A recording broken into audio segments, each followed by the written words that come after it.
আমি একটা গল্প লিখব, নিজেকে হারিয়ে ফেলার গল্প। সেই গল্পের প্রতিটা পাতা যত্ন করে ছিঁড়ব। এটা কাউকে বলতে না পারার গল্প।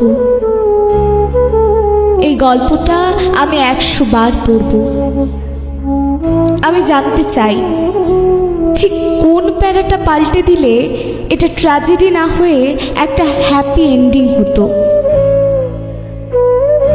আমার গল্পে কোনো ভিলেন থাকবে না। এখানে সবাই যে যার জায়গায় ঠিক। তাই তো নিজের গল্পেও হিরো হতে পারলাম না। আমার গল্পে হিরো মরে যাবে না। হিরো যুদ্ধ শেষে জিতেও যায় না।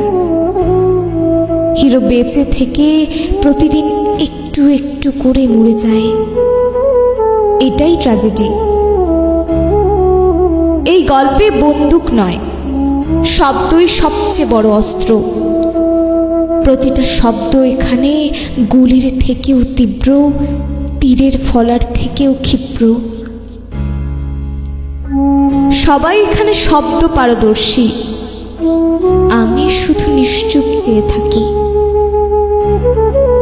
আমার শব্দ ভেতরে জমতে জমতে চাপা অভিমানের বোমা হয়ে যায়, কিন্তু বিস্ফোরণের জায়গা খুঁজে পায় না।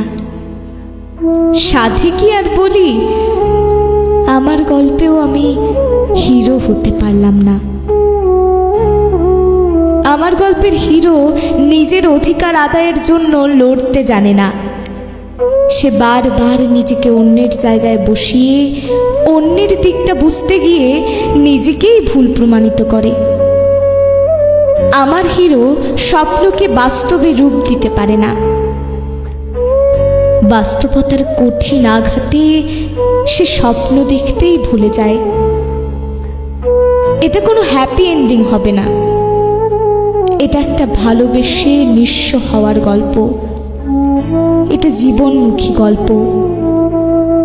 এটা আমার একান্ত ব্যক্তিগত গল্প, যেটার প্রতিটা পাতা আমি যত্ন করে ছিঁড়ব।